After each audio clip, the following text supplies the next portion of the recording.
I'm out. I'm done with YouTube. I'm done with the WrestleSense podcast. I'm done with it all. I'm done with Doc and Ray and CJ. I'm out of here.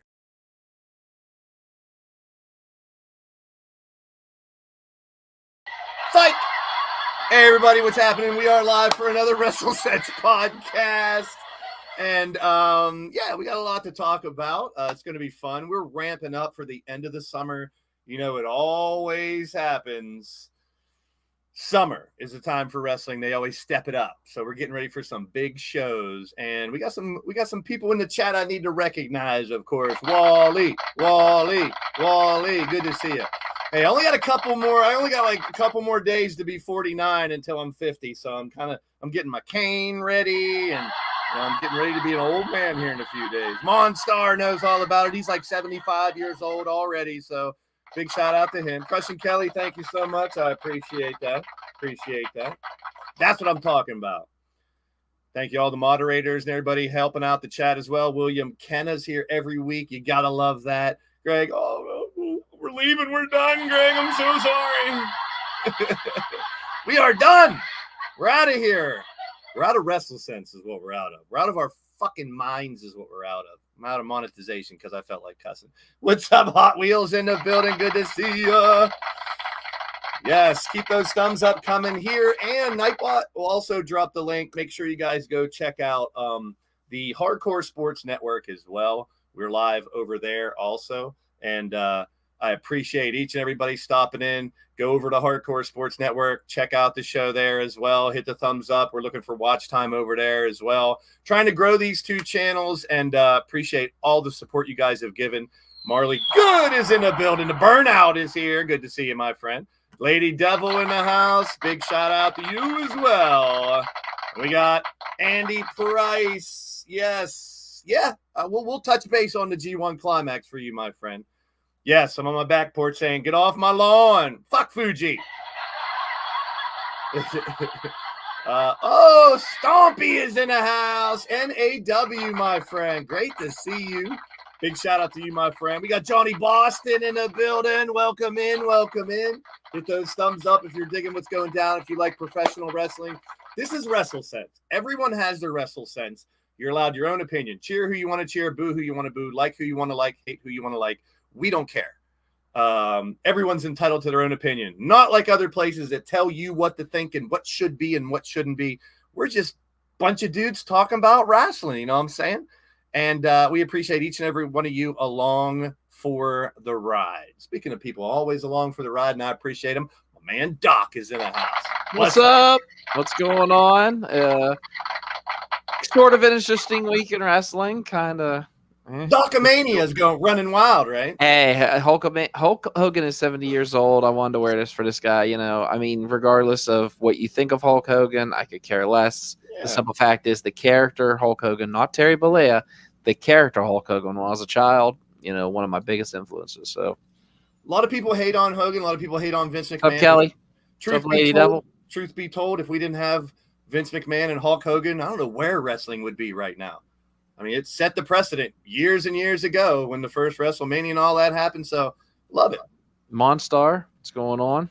Nah, I'd rather go to AEW, John Breakdown, but I appreciate that. Jeez. I just want to go somewhere. Yeah, this is the guy that's been broadcasting and commentating for years. I'm just a fucking YouTuber. And there's William Kenna. Buy my shirt. Burn it. Yep. He hates Hulk Hogan. That's fine. I get it. You're allowed to. You're allowed to hate him. You're allowed to hate anyone you want.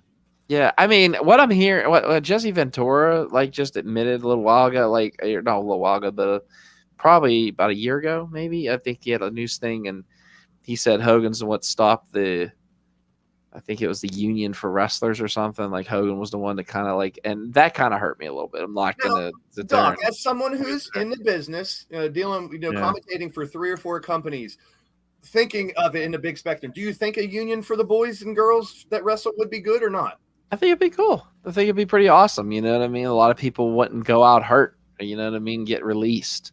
Speaking of getting released, My heart was broken this week, but we'll get into that in a little bit. I got a couple of them. We'll get to one of those. I'll just go ahead and wait for the slides and then start speaking. I didn't do that before, and we always screw it up. I'm not saying anything until I see a fucking slide. We've come a long way here on this podcast. There goes our monetization, right?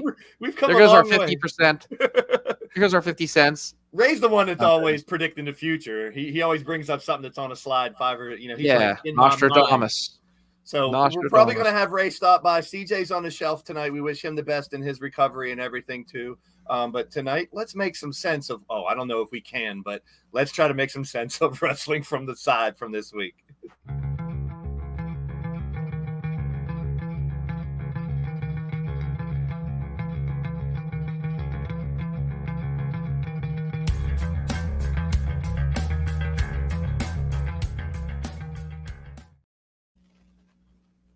All right. I need to share this link here. I want you guys. I don't know if I don't have Nightbot set up over here, so we need to. I want to share this link for you guys if you can. I would really appreciate it if you have a second. Hop right over to this link, which we are live on the WrestleSense podcast, YouTube, and we're live on the Hardcore Sports Network. So if you can hop over there, give it a like. If you like it here, whatever, I figured I'd share it and see what happens. Let's get down to it, right to it. The first slide on Friday night. Oh, no. We got this. And if you out there believe this bullshit, I got a bridge to sell you. I told someone that, and they had a nice kick out of it. I was like, really? I mean, I understand it's a story. I understand it's a twist a lot of people didn't expect. But you guys in the chat, did you really believe that Jey Uso's going to leave WWE? Doc, what was your thoughts when you saw this go down at the end Friday night? I mean, I in the words of the great CJ Sensation, it's a work. Number two, I thought of some of the fun things that people think about, like the fancy booking out there, which fancy booking happens 24/7 when it comes to the wrestling business. However, when I saw it, I was like, what could they do here? What advantage could WWE and other companies do with this? Why not? I'll say it. What would be a great idea for this right now? He's still under contract with WWE, but companies share talent all the time. I say he walks into Wembley.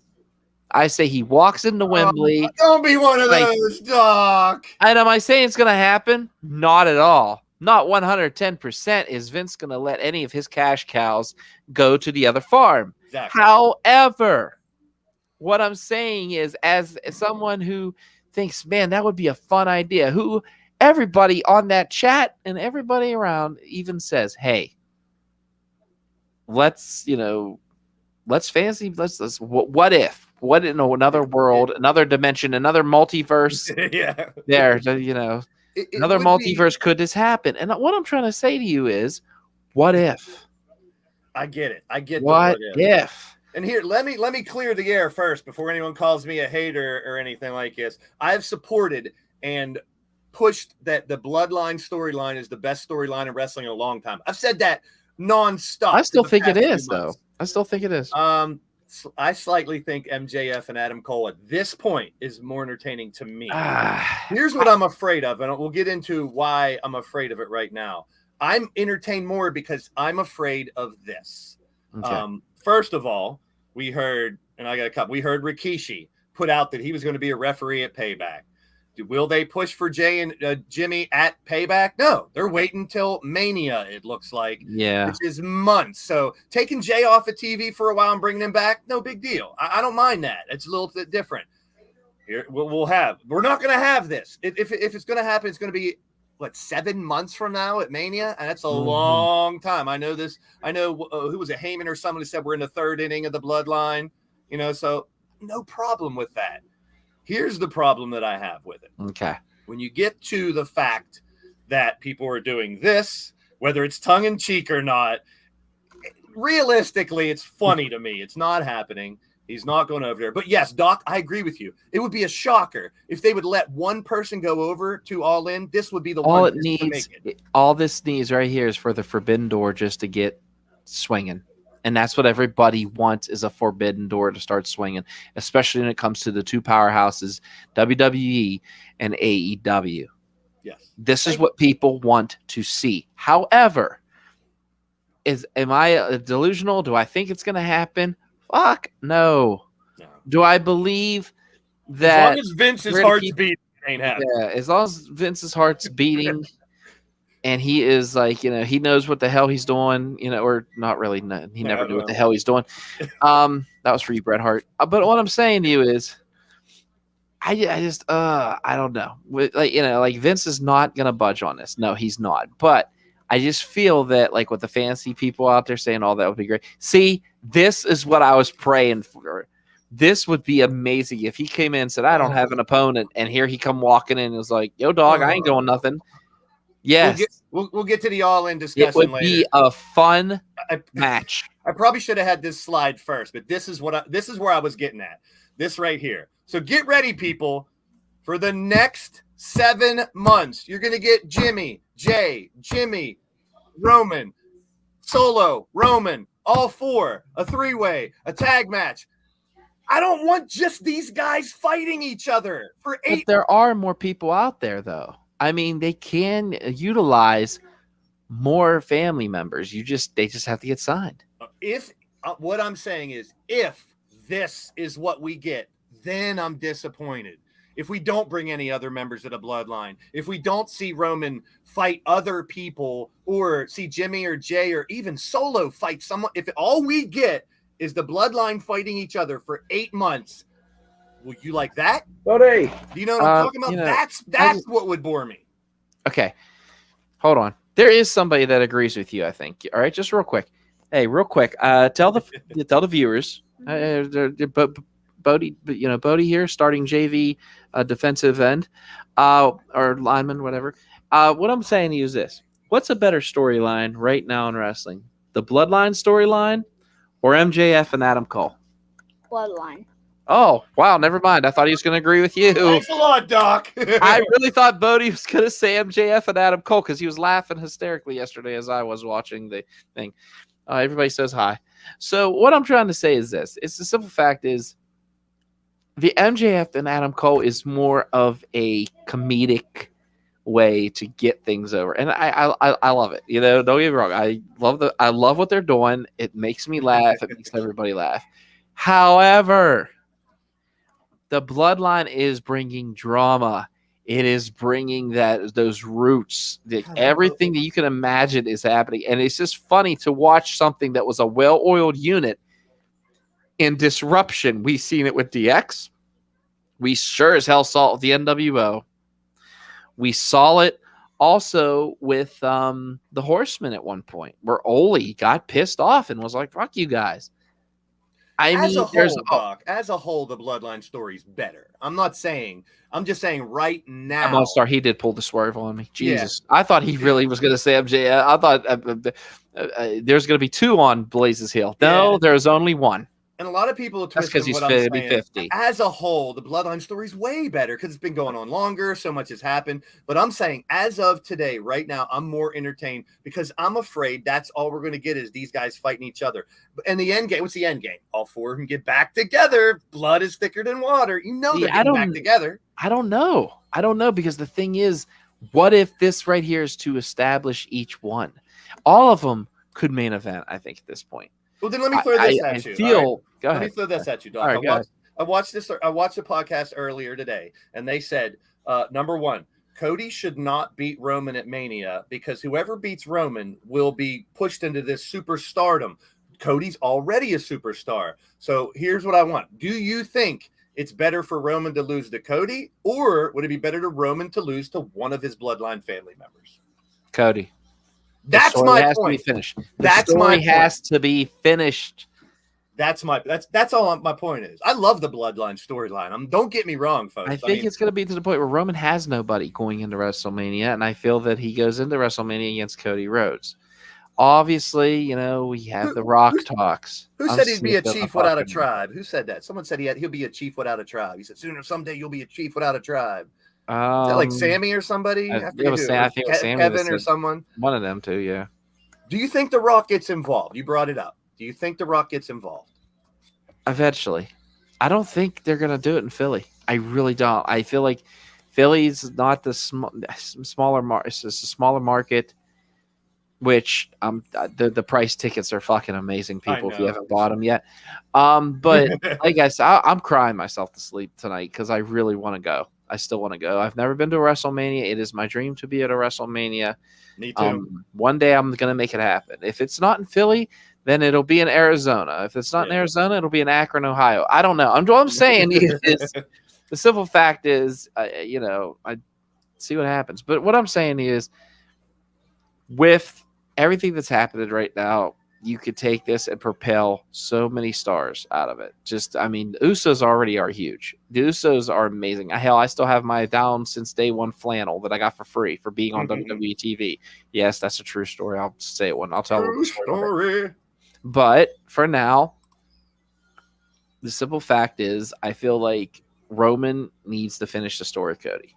They are separate right now. Let them live their life. Let them fight who they have to fight. But I'm saying this. Let it happen. Yes, The Rock will show up because the writers are on strike or whatever. Well, I think that just ended, or it's about to end. So let me ask you this, Doc. Yes. If The Rock doesn't become a part of this storyline, is that a major disappointment? No, absolutely not. Okay. Because you have so much to watch and stuff. And the thing is, no disrespect, The Rock is going to start being like Cena eventually. He's going to come in and lose, just like John does. I hate to say it. As much as I love The Rock, as much as I would love to see The Rock come in, that last title run of The Rock was fucking ridiculous. All they wanted to do was have the belt shown on carpet walks and stuff. That's all they gave it to him for. That even caused more chap on CM Punk's ass. True. Did you hear about the reports about Roman after Mania? That he is literally going to be gone. He's Brock Lesnar 2.0. He'll come back for the big shows and that's it. So it seems like the story should end then. I mean, these other guys are stars. I'm not saying Solo and Usos aren't stars. They are. But the same pained look on Jimmy and Jay, and then super kick. It's very similar. It's like, I want something different. I challenged them on Friday. I was like, come on, get me involved in this bloodline again. I want them to turn it up and make it super interesting. Yes, it was a surprise for Jay to pull the walkout thing, but I want more. That's all. I guess I'm a little greedy. I just want more. You are greedy, but you know what? You're a fun greedy. But I don't want them to fight each other. I mean, if we get these matches, I won't be mad at it. I just don't want these to be the only matches we get with the bloodline. Yeah, I don't think it's going to be all that. I feel like you're going to have different back and forth. Unless some kind of injury happens or something, they have to get the belt off Roman. Poor Sammy. I really liked him in this story, and he's not in it no more. He even said the other day, I saw a quote from him. He goes, "Hey, I didn't beat Roman. I'm not the guy, and I'm okay with that." But hell, that was a hell of a match, and that crowd made that fight. Yep. So, give it up. It kind of sucks that, it seems like his momentum is slow. I know he has that elbow injury and all that too, that he's trying to fight, and they're still kind of using him. And I'd love to see Kevin Steen and him in AEW. That's just my preferred. And AJ Styles. I would love to see AJ get some dream matches over there. That's just roster so damn inflated. It'll never. I know. Let that roster fizzle a little bit. Get clean out the trash again, and then bring some people in. Or bring too many people in from Japan. I feel it's just. We'll get into that later. Go ahead. Yep. I always like this. This is always interesting. These were the producers for the SummerSlam matches. So if you look at Shane Helms produced the opening match with Ricochet and Logan. Michael Hayes. Daivari produced the women's match. Okay, go ahead. Adam Pearce and Petey Williams did the Battle Royal. I'd like to be a fly on the wall when people book a Battle Royal. Because there's so much that goes on about Abyss. I still wish they would have had his character on air a little bit. Because they brought him, didn't they bring him in for like a backstage thing a little bit? They did, and then he was gone again. Oh, yeah. He's so entertaining in Abyss and outside of Abyss. Jamie Noble. So I give a lot of credit. Like people always say, Vince, if they don't like a match. These are the guys producing the matches. These are the guys that are putting the work in. TJ Wilson, the thing is, I thought he was gone again. I thought Tyson Kidd, right? Yeah. I thought he was gone. Well, it wasn't him. It was a neck injury that put him on the shelf, right? Was it? Yeah, it was that. I thought he was done producing too, but I guess Jamie Noble, Jason Jordan. They all make it fun. A lot of credit, especially when they come out too. You know what I mean? You get to see Yeah. I loved Petey Williams in TNA, man. The Canadian Destroyer before everybody does it now, but before it was a very signature move that he did. He's And a little guy doing it too. Not, he was phenomenal. Little Papa Pump or something. Yeah, I was just going to say, do you remember when he was with, I have a Impact channel on YouTube TV, and it's all old Impact stuff. And I was watching it, and there was an interview where Steiner actually relived the Steiner math promo too. They like rekindled it, and Petey was there in the gear like him too. I forgot how much I like that. Plus, one of my favorite times in TNA was Angle, AJ, Samoa Joe. All the matches that those three had. But I'm always like seeing who produced the matches. All right, let's talk about this one. I'm going to be a dick. I don't care. I'm not going to miss her. I am. She's a great talent. I had a thing for her the minute she come out. The Southern Belle gimmick, and then now this one. Just something about her. I don't know what it is. She's a beautiful woman. She's just knockout. And I thought she worked fine. I thought she, and the thing is, and I'll say it once, I say it again. I sit behind a table, I call the action. So I can't say, oh, she can't work, because I hate to say it. When people say that, who the fuck are you to say if anybody could work or not when you haven't been in the goddamn ring? Amen. Like, seriously. Amen. So, and what I'm saying is, I enjoyed her matches. I thought she did well. She presented herself well. She got a speeding ticket and actually went Southern Belle on the cop. Said, "Here, I'm gonna own you." I'm gonna Ken on this. Kenna I don't know if he wants to fight in the street or what. Jesus Christ! The news. Everything I say.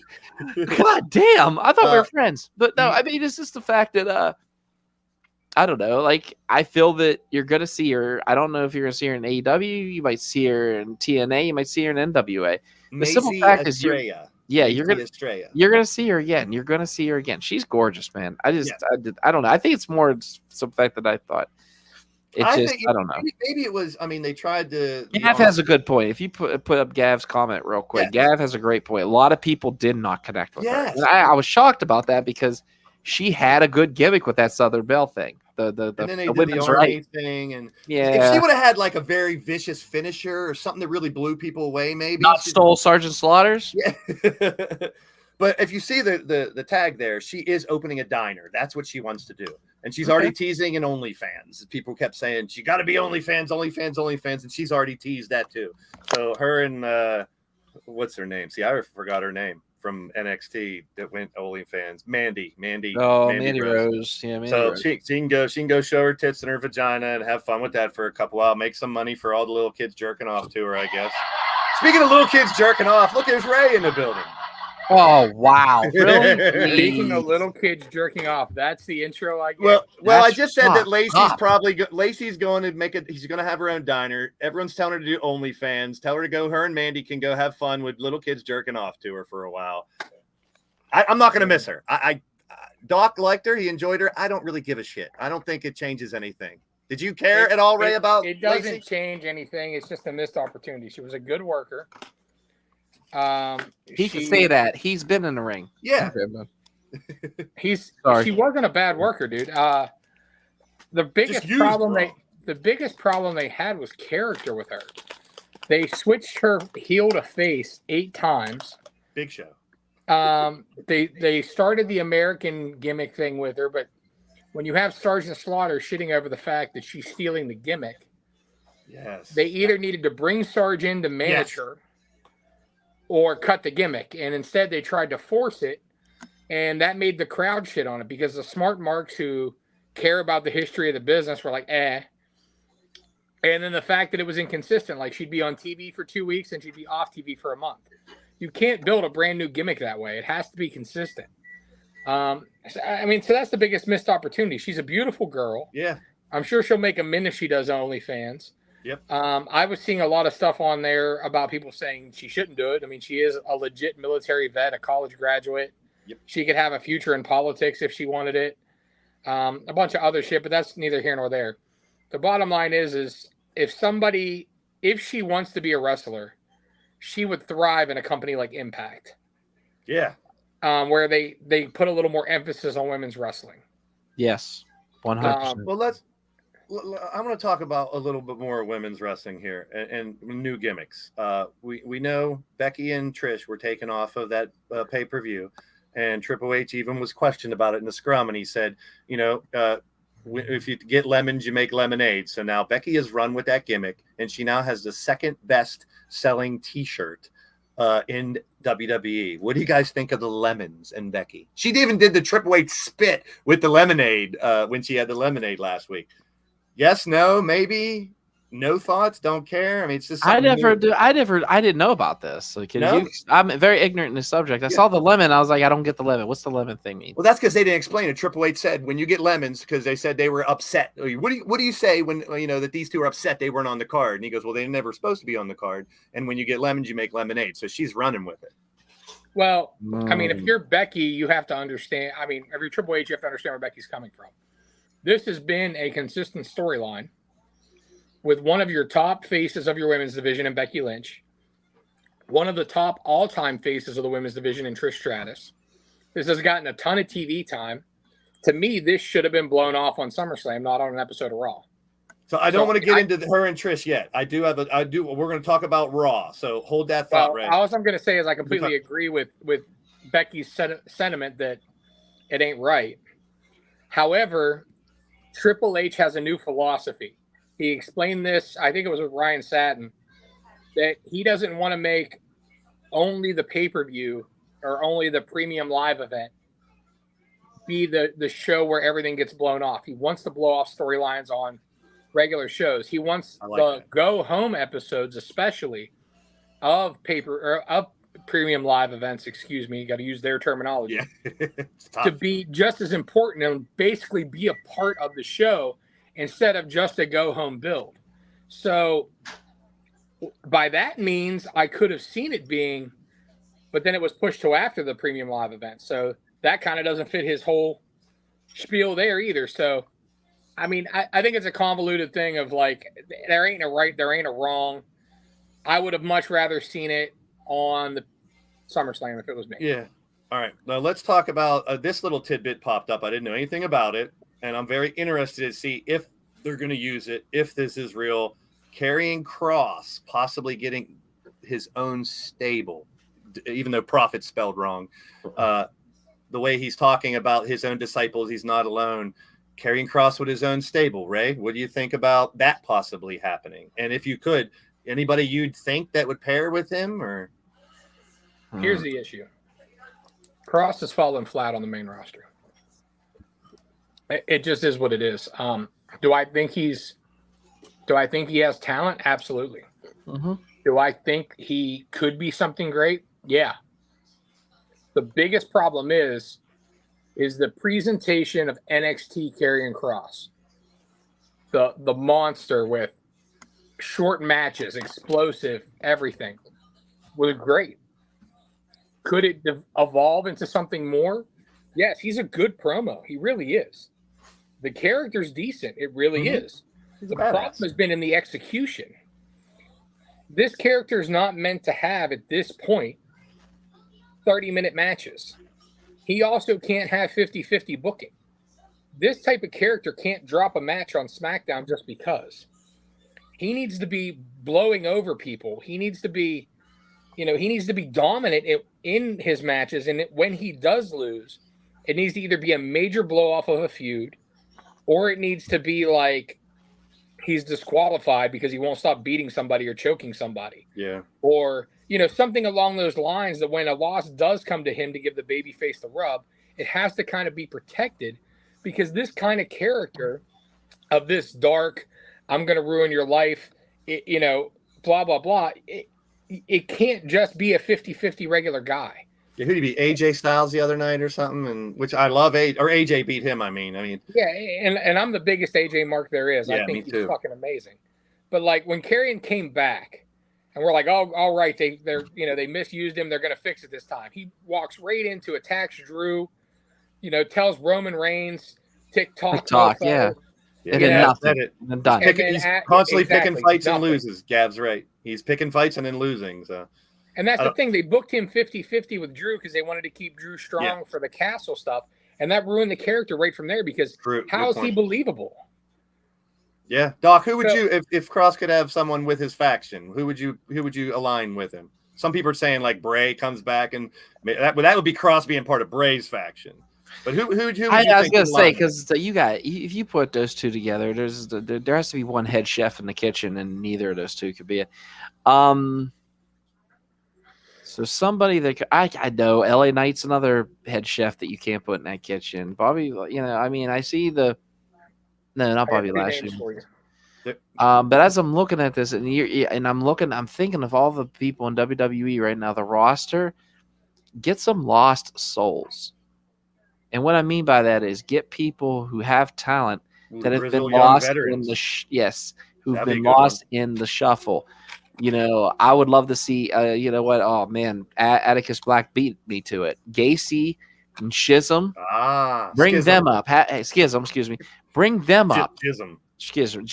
No, but I mean, the simple fact is, bring him up. Like, hey, could you see him appear on NXT and just be like, "I have an opportunity for all of you. Please come with me." Yeah. And then they just walk away, and everybody's like, "Oh shit, what's about to happen here?" Right. I thought of that, and another one. I know this is gonna sound really crazy and stupid, but I know people are like, "What the hell? Why?" Look at Cedric Alexander and look at Shelton Benjamin for a minute. They were in the Hurt Business, then they were out of the Hurt Business. Now they're out of the Hurt Business again, and it's like these guys keep getting picked on and thrown around. Could you imagine if he just come up and was like, "Listen, I know what you guys have been up to. I feel what you're feeling. Let's do something about this." Have him take everybody that's like mid-card or just getting beat and have them form a faction where they just all come out and beat people's ass. I know it sounds a little bit like the NWO, but there's no main event criteria. I like your Ray idea, got two names, Ray? Right There with the people. Ray got two names. Go ahead. Good, well, Ray. Here's the thing. Like, I do agree. Cedric Alexander and Shelton Benjamin are entirely too talented to be misused the way they are. Yeah. Unfortunately, they don't work a style that I think would fit with Karrion Kross. But here's two names that I think you're on the right track with your idea of how the stable's set up, what it is, kind of the lost soul thing. Mm-hmm. Give him Dexter Lumis. Nice. Oh, I like give that. him Tommaso Ciampa. No, I think Ciampa DIY's coming back. Here's why. Yeah, oh god. Tommaso Ciampa has come back to little fanfare. Honestly, he's been toiling away now in a mid-card feud, not really doing anything. Everybody wanted to see him do DIY. Yeah. It hasn't happened yet. Yada, yada, yada. But what if Tommaso goes lost soul, like you said, with Karrion Kross, and we have that for 6 months, 8 months, until Johnny Gargano breaks his friend out of the trance or whatever, and Tommaso turns on Kross and Lumis. And now you have all this underlying thing because Lumis was in the way with Johnny Gargano. Karrion Kross has his set of lackeys. We get a DIY versus Lumis and Kross feud after they've dominated for 6 to 8 months and beat the shit out of everybody. That's great. See, and Dexter and then Kross could walk away without any. If it ends up getting I love that. Those two, Dexter and Ciampa, are badasses. They would fit right in. Someone brought up Lashley, Ford, and Dawkins. There's been word out that there is another member about to come join them. The only clue they've given us is he's an NXT talent he's an African-American NXT talent that hasn't been on TV for a while. Oh. And I'm thinking Odyssey Jones. Bring in a big guy. Odyssey Jones would be a good idea. Be a good year. It would make sense. First name that came to mind is bring in a big guy. It's Gable Stevenson. I've lost all hope. Stevenson, whatever. I don't fucking care. Everyone calls him Stevenson. I'm sure he's heard that his whole life, but there's no end. There's only one. Okay. Sorry. But thank you, Mr. Greg. I'm sorry. There's going to be another who? I don't even know who you're talking about. Let's get to the next slide here. I've heard of rumors about this too. First of all, we have a new United States champion, Rey Mysterio. Now, think about it. There is another Mysterio that has the North American title. I've heard possible unification. Why? No. Maybe NXT doesn't need the North American title, and they're kind of similar. North America, U.S. title. I wouldn't be totally against it, but I don't know. Do you guys think that even chance of it happening? Odyssey Jones has more skill than Top Dollar, yeah. I think they need to keep that belt in NXT. It's getting that intercontinental title prestige in NXT. Why not go for it? Like keep it there. And Ray getting the title as a whole. What do you think of that? I mean, a lot of people are shitting on that. Do you want opinion or do you want booking? Both. Opinion, the title, I agree with Doc 100%. The North American title needs to stay in NXT. I like that they gave it to Dom, that it's kind of crossing over, getting a little promotion, cross promotion. It's a good title for Dom. It's his first title outside of the tag titles. And it's fine, but now they need to put somebody else over Dom to get the rub. Ooh. As far as booking goes, here is where Legado del Fantasma comes back. Oh. And here's why. Ray took the match from Santos Escobar. Mm-hmm. Santos Escobar is supremely fucking talented. We all know it. Yeah. However, he is not a babyface. He is a much better heel. He's played into the babyface thing. He's taken the back seat to Ray. Wild and Cruz are kind of taking the back seat to both of them. So here's what I do. I flip Santos immediately. I have him turn on Ray. I have a masked man jump Ray. Everybody's going to assume it's somebody else. It's Santos. And we build to those two, where he does take the title from Ray. All the while this happens, the rest of the LWO, Zelina Vega, Wild, and Crew, and sorry, what the hell? You know what I'm saying? Yep. They stick with Ray. They stick with LWO the whole time until the match they actually have between Escobar and Ray, where they turn and they all re-become Legado del Fantasma. Then they torture Ray for the next month as he's trying to get the belt back, trying to figure out why, whatever. And then you have two guys doing absolutely fuck all right now that have kind of teased going back to their roots in NXT. There's been a little bit about it, but you have Humberto and Alex Garza come back and back Ray up, and that's your new LWO, new members of the Latin World Order.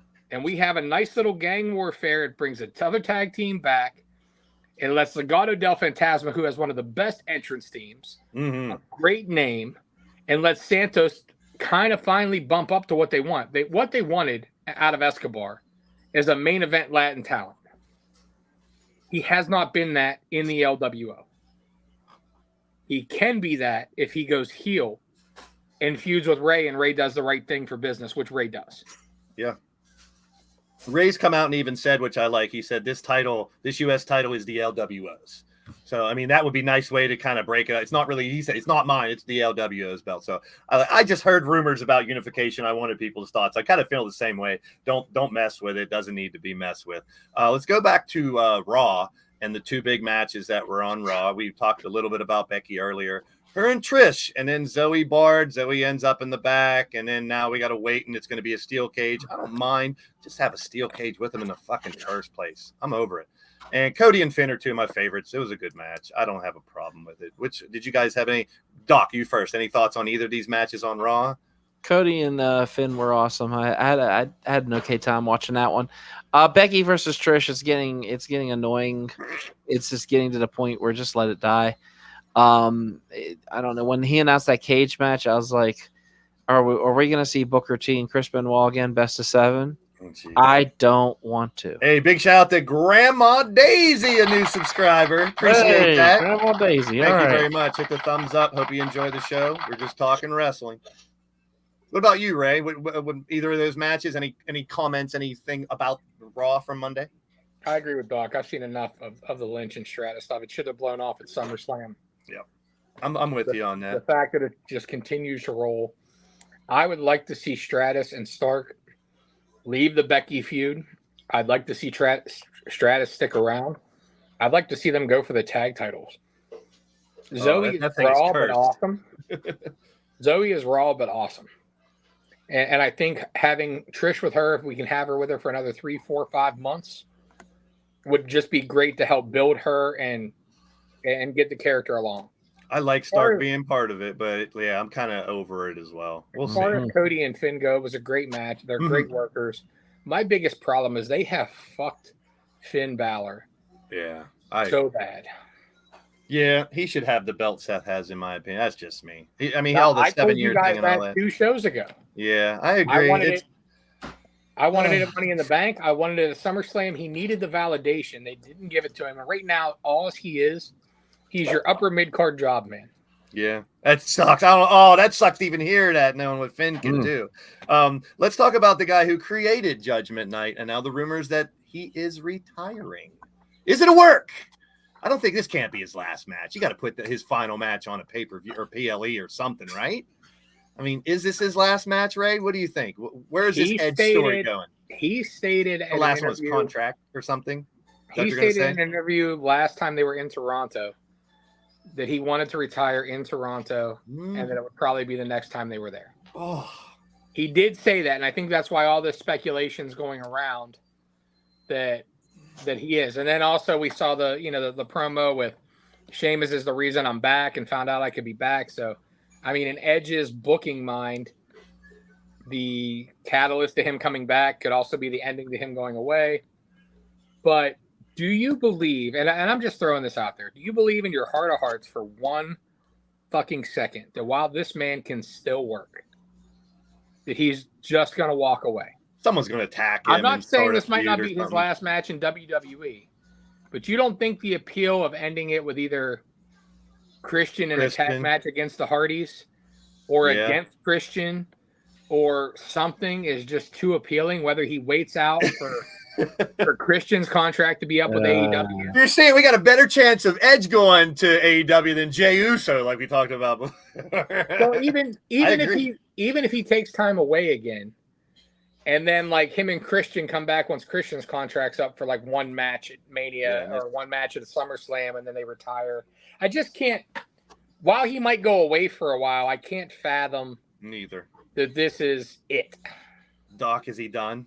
Is this it? No, absolutely not. So if someone's gonna come in and ruin his retirement and set up a match, who would it be? Finn? Let's have Finn win finally, and Edge can lose. I don't know. You could tie the. When it comes to Edge, like there's so many people he's fought that he's had such great rivalries with. Cena, Randy Orton. I just I don't know. I don't see him going. I don't. Yeah, I'd love to see him finish it with Orton. That I can't believe Edge and Sheamus never had a fight before, but I'm looking forward to that battle. It'll be good, and we'll see what happens with Edge. I mean, who knows? Hey, if you want to play devil's advocate here, if someone is legit, like if he starts the retirement thing after the Sheamus match, and somebody's going to come down and spoil it, right? Why not Karrion Kross? There you go. There's his opportunity to do something. Yeah. There you go. We just talked about it. And if anybody can really get him over and is willing to get him over, it would be Edge. Edge would do it. Yeah. Amen. All right. Whose wrestling bag is this? That is definitely Matt Cardona's bag. I love how he has the women's tag title still too. Yeah, he just takes it. But he came out and said that he's like, well, we're married, so it's 50% mine. Yeah. We have to shout out Cardona every once in a while in these streams. Sorry. Let's talk a little bit. We talked about some of these matches that led up to the Climax and the G1, Okada and Evil. Naito and Ospreay, I saw the highlights of that match. Holy fuck. It's one of my favorite matches of the year. I heard it was unbelievable. From what I saw and then Naito and Okada, two legends over there in Japan, fought each other, and I thought it'd be Okada, but it ends up being Naito will get the shot against Sonata. It was, I mean, I know Andy Price in the chat's big on New Japan. I wish I could see more of it, but I think it's interesting to see people like that still. Insane was the semifinal from what I heard, from what I saw, and didn't see the final was better than the final. But I love that idea. I really hope, I wish that AEW would do something like that with a group stage and a playoff. Let's talk about this guy. Oh Christ, here we go. Okay, so he did a little. Is that promo. your cue to leave? He did a little promo after the show, and he did call out Hangman because there was a Hangman sign, which he apologized in a text apparently after that. And then all these rumors about him making people leave the show. From what I heard, it was management that told like Christopher Daniels and a couple other people to leave. I don't know. People were blowing this way out of proportion, in my opinion. Ray, what your thoughts on the whole CM Punk? He's always going to beat CM Punk. But what do you think about him? Kind of, is he the Hulk Hogan of the WCW type stuff? Too much power? Here's my opinion. All right. Tony Khan needs to stop this shit right now. So you think he is doing too much and telling people to leave? Punk is. Punk has come out flat out and said, I'm a collision guy, blah, blah, blah. It's, we've seen or at least we're hearing the rumors. Now, none of us know if this shit is true or not. Exactly. However, Christopher Daniels is a well-respected veteran, whether he's a friend with the Bucks and the Elite or not. He's your head of talent relations. Yes. So you don't tell Christopher Daniels, in my opinion, jack shit. Mm-hmm. Christopher Daniels is your boss. Thank you. Yeah. Now, I heard the shit about Jungle Boy, where apparently he wanted to go through real glass. Yes. Blah, blah, blah. So for Punk to be the locker room veteran and be like, dude, no. I agree with that. Yeah. That I have no problem with. And I'll tell you right now that, it would have never even got to Punk saying something if this was WWE or NXT, because the producers of the segment or whatever would have been like, not a fucking chance. We'll do Sugar Glass, we'll do X, we'll do Y. That's not happening. So it would have never came to a locker room leader having to come be the one to say, not a chance, dude. And again, that is a Tony Khan problem in his structure of management that needs to be fixed. The Ryan Nemeth thing, I heard. Yeah. Here's what I heard about that. Nemeth put out a tweet about Punk being soft and blah, blah, blah. Yeah. Punk ran into Nemeth at the show, and Punk said, if I'm soft, prove me wrong, or prove it. And Nemeth got butthurt about it, and they told him to go home. Now, to me, that's you trying to get cheap heat as Ryan Nemeth. True. And then somebody with balls saying, I'm soft, motherfucker. Test me. No problem. To me, I have no fucking problem with that whatsoever. Yeah. Now, management, in the same token, if Nemeth would have came up and bitched or whatever happened, or Punk would have come up and said, send that Punk home. Again, this is a management problem. Management should have said, look, either you two go fucking lock yourselves in a room and beat the shit out of each other, or fucking drop it. It's cheap heat on the fucking internet. Yeah. Yep. It's honestly, it's the same exact thing that Punk did at the end of the show.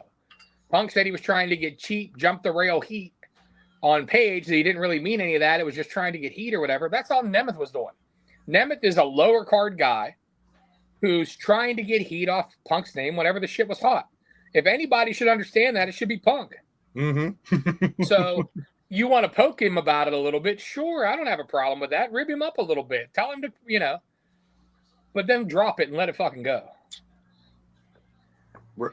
Doc, your thoughts on Punk? Did he have too much power in Collision? Is he the one? Is it going to be a problem, or do you think they'll reel this in and keep rolling? I don't know. In the beginning, I thought it was a work, to be honest with you. With Page, I thought maybe this is where you start getting the Elite versus CM FTR. This is where you start this feud. And then Wembley, I think Wembley, you're going to see something that I'm going to keep it to myself. Okay. We're going to talk about the All In matches that are already booked here in a little bit and preview it a little bit, right? I do think step one, before anything happens, it's not Page and Punk. Step one of the olive branch, the two that seem the most sensible about this is Omega and Punk. And I think it needs to be Omega that comes to Collision or All In or All Out, in Chicago. Ooh. And tells Punk, look, you're over here claiming you're the real world champion. You're not. You were you were suspended. The title was stripped from you. And, blah, blah, blah. And basically challenge him to not for that title. I saved your fucking dog. I'm going to beat you. I'm going to beat you, and you're going to put that title away because you can no longer claim that you're unbeaten. And once those two open the door, I think then we possibly get the CM-FTR thing. We're already getting, obviously, we're getting the Bucks and FTR. Mm-hmm. So, they're obviously having no issues working together. They're going to have to talk a shit ton leading up to the match and planning shit out and all that. And obviously they're going to get in each other's ears and yada, yada, yada. And as contentious as that relationship is between FTR and the Bucks, there's a tremendous amount of professional respect. Dax has come out and said it a bunch of times, blah, blah, blah, it's best for business. He said a bunch of times he wants to see the CM-FTR and the Elite thing. But I think the first olive branch you see to that is going to be Punk and Omega. before we see an entire thing. But I mean, ultimately, this is another management thing. TK is as much as we're going to keep them separate. Nah, get all 6 of them in a room, lock the fucking door. Yeah. We're not leaving here until everybody shakes hands and it's cool. That match is huge money, too, if they can do it. They have to get it sooner or later. Now, Doc, this is your cup of tea here. I know you want to speak on this. We're going to get to the rest of Dynamite, but let's talk about the Texas Chainsaw Massacre death match. A lot of people are comparing it to the zombie match at WWE. I don't compare, but you're the horror guy. Let me hear, what did you think? And break it down for us, Doc. That's what we need. Okay, let's start from the beginning of the matchup. First and foremost, let everybody know I'm a huge horror movie fan. Both these guys can back me up on that one. My legs are covered in horror movie tattoos. One of my favorite horror movie of all time is the Texas Chainsaw Massacre, 1978, of course. And that is what the video game that they were sponsoring is based on. Did I like the match as a wrestling match? No. Did I like the match as a horror fan of the Texas Chainsaw Massacre? Hell yes. And I'll tell you why. If you notice in the beginning, Jeff Hardy wanders to the backstage and he sees a sliding door with everything on it. That is exactly a replica of what happened in 1978 when he first saw Leatherface. The guy opens up the door, trips, and then Leatherface whacks him with the hammer. Everybody keep that scene in your mind with him getting whacked with the hammer. Number 2, Karen Jarrett comes out with Jeff Jarrett wearing a white, I think it was a white wife beater. Blood was dumped all over her, and she flipped her hair back and started screaming horror. That is a tribute to the last victim, who actually survived at the end of Texas Chainsaw Massacre, also known as Sally Hardesty. Sally Hardesty goes down in history as one of the ones that got away. So what I really loved about the fact is she actually was screaming in horror, and the blood was all over. Jeff got it too. Why not? Fuck it. And then, as you can see, they started using weapons, and then the match started getting a little hokey. But there were so many little shout outs to the movie in this match that, as a Texas Chainsaw Massacre fan, I was like, this is kind of cool. When Leatherface come out, yes, we had our WCW RoboCop moment. Even my son, who is who actually wants his prime right now. Thank you, Logan. You got fucking prime. A couple more bucks in your pocket there, you douche. I heard people saying it was Tony Khan in the Leatherface mask. That would have been hilarious. I would have been awesome. But the thing was, when he come out, was everybody expecting the Bass to come off and be a wrestler? Yes. Did they pay homage to the end of the 1978 movie where Leatherface is chasing Sally Hardesty, who's the only one that got out of the house? Yes.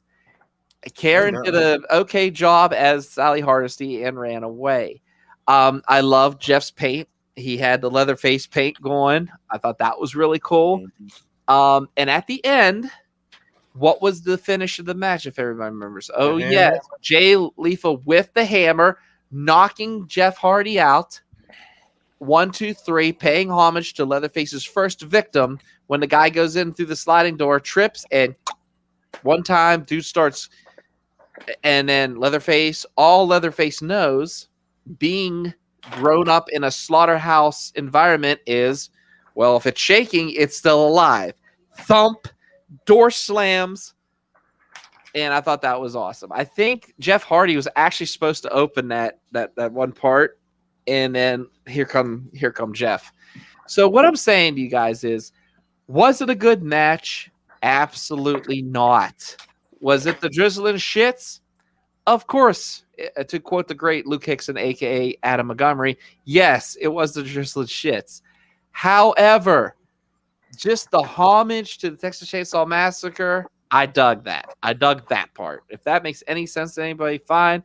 But me being a huge horror fan, I pointed out all the cues. I really think that Tony or whoever did produce this match did their homework about the movie. Okay.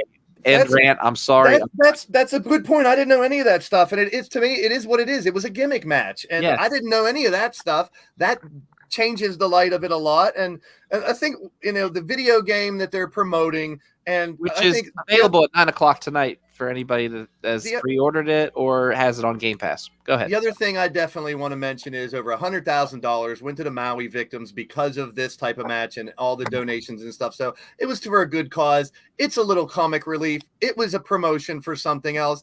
I have no problem with it. Just like Doc said, it's not going to be the best match in the world. Someone named Jeff was going to win. We know that. And I mean, it is what it was. It was, and now I got a little more respect for it because of those throwbacks. I was watching a watch along and they had the stuff on the wall and they were like, what the fuck is that? Why wouldn't they do anything with anything? It's a throwback to exactly the movie. What was your take on it, Ray? Kiss demon dog shit. Kiss demon. Yeah, there you go. Listen, I agree with Doc. I'm a huge horror movie buff myself. Texas Chainsaw Massacre definitely is in my top 5. I didn't catch as many of the throwbacks as Doc did. No.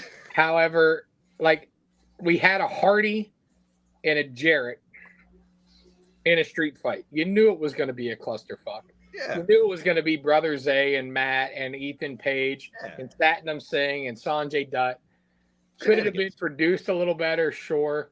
Could it have been a little less shameless? Sure. The only real issue I had with it in general is fucking Leatherface coming out swinging a chainsaw. Like, yeah, it's a little hokey. I think they just want to do what Doc said, the final chase of the woman. If I was going to do anything, I would have had Satnam Singh come out dressed like Texas Chainsaw Massacre and then rip the mask off. And then it wouldn't have been as bad, at least. It would have made a little more sense. For the fact that you had fucking person non grata, you have no idea who the fuck it is. Yeah, someone got to chainsaw like Karrion Jarrett. While, yes, if that was a horror movie, absolutely, but this is professional fucking wrestling. Monster, yes, I agree. By the way, the belt was badass, too. I said, I want that they were shitting all over the belt. Another belt in AEW. No, it's not another belt. It was just for that match. And by the way, guess how much AEW received for doing this? For the sponsors? $100,000, which all the money was donated. I know, but I'm just saying it again one more time to reiterate. It needs to be reiterated because that's huge. That's, all right. Texas Chainsaw. Let's talk about. I agree. I agree 100% with you. But did she do it okay? Sally Hardesty impression? Oh, yes. You're supposed to hate her. Yeah, exactly. To me, what would have been better? Go ahead. You're gonna say something with penetration, aren't you? No. Oh, okay. Damn, I thought I knew you. What they should have done is they should have said, look, Texas Chainsaw Massacre gave us $100,000 to the Maui victims to produce a segment. Here's the Hardy compound. And do the whole fucking thing at the Hardy compound with the Texas Chainsaw Massacre. Then you could have went as hokey as you fucking wanted. Yeah. I wouldn't mind. It would have been done as a segment at the Hardy compound where, like, you're expecting ridiculousness. I would have been fine with it. So, but it being in the arena and shit, it was kind of like, really? Speaking of hokey, and speaking of comedy, speaking of fun, I'm going to die on this mountain right now. I said it earlier. I'll say it again. Right now, MJF and Adam Cole are more entertaining to me than the Bloodline. Hashtag better than the Bloodline right now. You're starting this hashtag. Not over. Hashtag better than the Bloodline.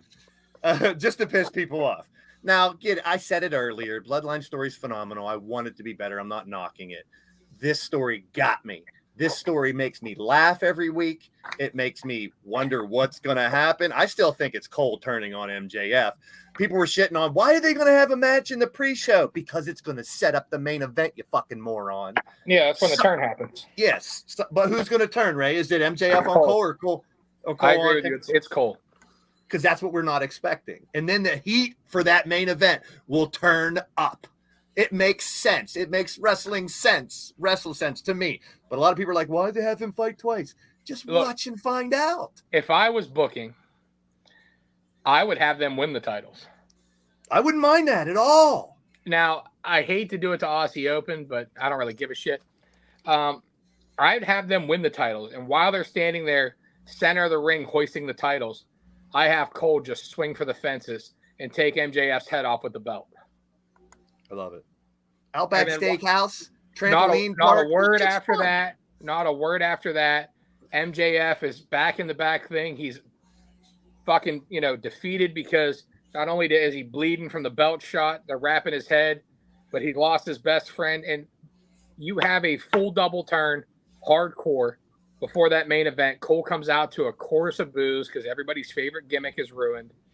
And MJF comes out as a mega fucking baby face because he's not going to not wrestle the match. Like, obviously you go into that, you know, we recommend you don't wrestle the match tonight, blah, blah, blah. But MJF wants his revenge. And it would create so much intrigue for that main event. Doc, if I'd have told you, and this just proves how great MJF really is. At the beginning of this year, MJF would be this over as a face already. Would you have believed it? But people loved him when he was a heel too. Yeah, they're making him. It's great, I think, Doc. I think you. Is it better than the Bloodline? It's better than the Bloodline. Say it right now. Jesus Christ, you're obsessed. What I'm trying to say is this: the simple fact is, I feel that if Adam Cole does do the turn, it's the right thing to do because they could propel MJF into the love him, hate him kind of role. You know what I mean? What can happen? So we'll see what happens. I mean, I'm excited. I'm enjoying this storyline as much as I'm enjoying the Bloodline one. There you go. That's where I'm at too. I'm happy with. I just know saying shit like that will dig into people's nards, and that's what I'm don't say the word nards right now. Oh God, Preston Everest. Sorry, bud. Oh, sorry, bud. I won't nards. The segments have been so much fun, and these two are great wrestlers. What about this when they were yelling in the back with Tony was screaming? Oh my God, I couldn't stop laughing at this. I kept thinking, why don't Tony do that to like Punk and everybody else if he got that in him? I think that was the hee hee ha ha about it. It was behind closed doors. He was losing his mind, and then when he opens the door and you see him, he's like, "Oh, hey guys, yeah, great job." Blah blah blah. You know what I mean? Like insinuating that behind closed doors, Tony's really a boss and not, you know, not a kiss ass like we all know he is. But no, I agree with you, man. I love the segment. The kangaroo kick was fucking hilarious. Double clothesline is over. Yeah, it's entertainment. As much as WAB is the sports entertainment, I want entertainment in my wrestling everywhere, anywhere. I don't want it the whole show, a bunch of hokey shit. But this, I mean, like I said, these are two of the best wrestlers in the world too, and they're pulling off something that when it first started, I thought they would just be a tag in that tournament and then have a fight because of it, and that's it. This is great stuff for me. I'm sorry, I love it. Let's talk about someone that I love, but something that makes me want to fucking throw up that she does.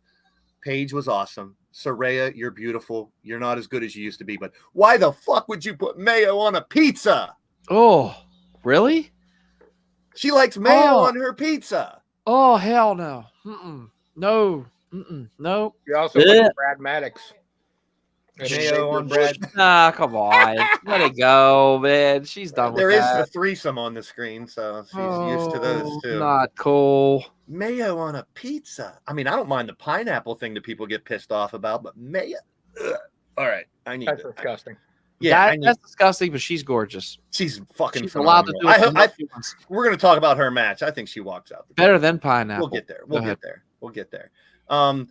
David Arquette, Lana, and Summer Rae were backstage at AEW. I don't make much about this. I know Lana's married to one of the guys on the roster. Lana, I get, but the other two, no. Ray, do you think there's anything to this, or they just visiting friends backstage or hanging out? They're wrestling people. David Arquette was just on Tacoma FD, which is a True Networks, True TV show, which is in the Warner Brother Discovery thing. There you go. So I'm pretty sure he just had tickets or visited the show. It's a former world champion, man. Come on. What's funny, actually, is that same show that he was on, the same episode, Dexter Loomis, Sam Shepard, or Sam, whatever the hell he was on the same episode as well. Yeah, Sam Shaw. Yeah, I loved him as that character. I really hope they bring him back. All right, that's not really news. I just thought it was funny that people were talking about all this and shit. Summer Rae has stated that she wants to come back, but I don't know that anybody wants her back. So let's see. We talked about MJF and Adam Cole. Britt won like we all pretty much thought. Kenny Omega booked his match, we'll talk about here in a minute. We talked about the Texas Chainsaw Massacre. Orange Cassidy and Wheeler blew it off like they always do in the beginning of the show. Let's talk about Chris Jericho. I said, was he going to accept it? I thought for sure he was going to say no. Then he said yes. It was a nice little double, triple swerve. Doc, what do you think about Jericho and the setup with that little promo? He just showed how much of a dickbag Don Callis is. And the simple fact is, Jericho's like, yeah, sure, buddy. Let's do it. Let's try it. You know, like, what the hell? I'll go for the AEW belt again. Blah, blah, blah. You go off, and then there's that picture. There's that one thing that screwed the pooch. Funny. And then here comes Will Ospreay. My God, I Ospreay. Cannot wait to see Jericho and Ospreay. That's all I'm gonna say. Now, some people were saying, I mean, what we just talked about the Naito and Ospreay match that could be one of the match of the year candidates and stuff. Mm-hmm. Some people are saying you're wasting Ospreay by having him fight Jericho. I kind of disagree. Jericho still got it. He's old. They're saying he's old. He can't go. But this is a match that was supposed to happen a couple years ago and never happened. So I don't have a problem with that. Ray, do you have any thoughts on the Jericho segment with Callis and that, and the double triple swerve and leading to that match with Ospreay? I mean, the booking me has different ideas of what I would have done. They got from point A to point B. I would have much rather seen this happen if it was going to happen like 3 weeks ago. You know what I mean? Like it's so kind of rushed now. And the biggest problem you have with this is there's so many storylines now intertwining with Don Callis and with the Elite and with this, that like some of the matches that you would think, like in the setup that they did last night, that would lead me to believe we're going to see Ospreay and Takeshita versus Sammy and Chris. You know what I'm saying? Mm-hmm. Yeah. True. I see where you mean. And a lot of people I've seen, there's a lot of skepticism saying, I think Tony should have been booking this beginning of August. We should have got all these matches, not till now. But before we get to the All In matches that are already booked, and we'll get into it more. As far as Jericho and Ospreay, though, they're going to put on a good match. Yeah, Jericho isn't what he used to be, but he's still an amazing worker. Okay, and psychology-wise, he's head and toes above almost everybody else in ring psychology. I see my man Sting and Jericho. I still love him. I don't care how old they are. Yeah, can he keep up with Ospreay physically? Hell no. No. But who the hell can, really, other than Kenny? Yeah, but Ospreay will be able to sell this like a limo. You know what I mean? He got this. Plus, he's got to get the win. Here we go. So this is what we got so far. For All In. We know the MJF and Adam Cole, FTR and the Bucks Golden.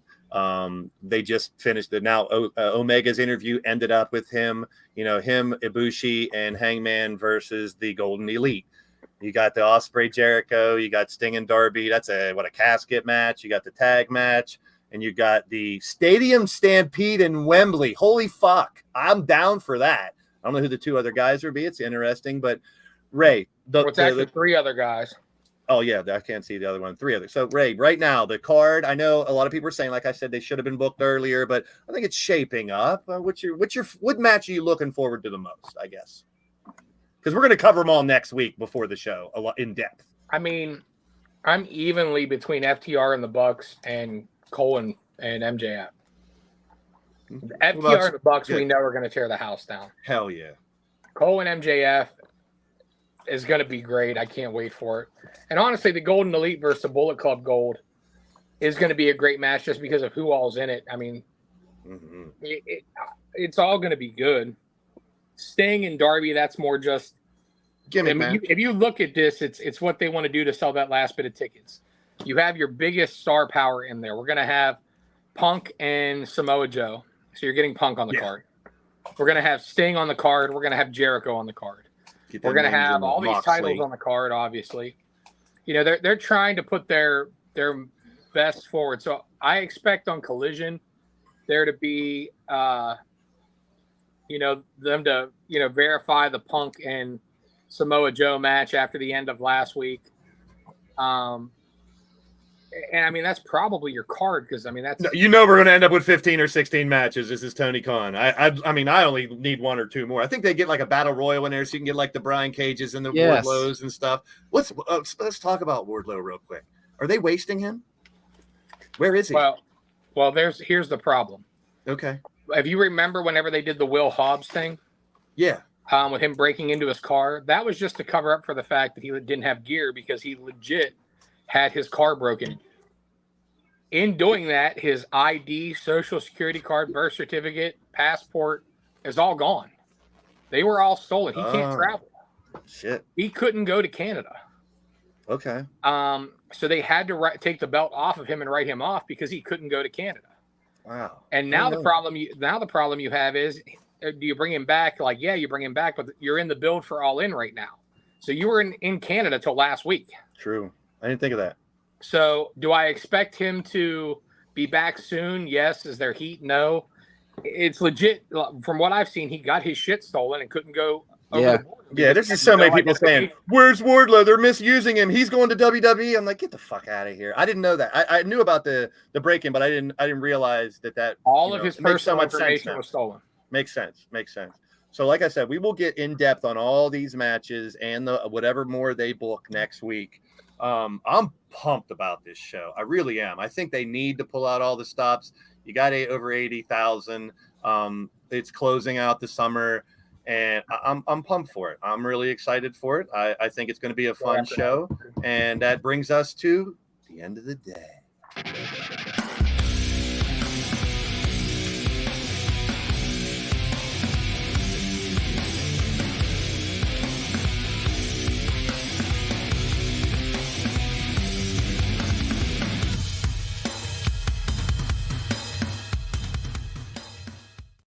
I do like the idea of Chris Hero coming out from the back and being part of the BBC for that match.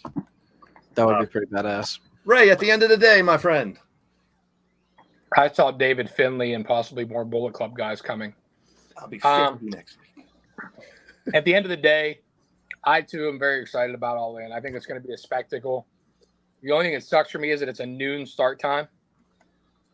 Oh, that's right. I forgot about the time difference. Yeah, because it's airing live from the UK, it's going to be at noon. So I hope you ain't got a hockey game that day, Bubba. Bubba gets something even worse than that. It's my anniversary. Football draft. I have a fucking fantasy football draft. Well, it's the day after Allie's party, so. Oh, and I was I'm coming before RWA to Allie's party. I'm going to miss the fucking show. I almost came into the podcast from your house. I passed your house at like 7:48 or something like that. Oh, boy. I was just going to pop in and pull a double, but yeah, at the end of the day, man, I'm excited about All In. I'm excited about what's going to happen. I really hope they don't drop the ball on it.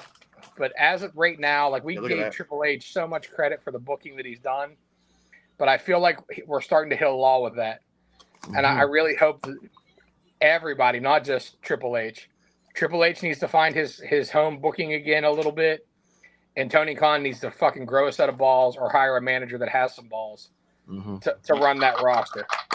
That's all that needs to happen for wrestling. 100%. Fantastic. Otherwise, it's great, but it could be fantastic. Doc, at the end of the day, my friend. At the end of the day, it's like this.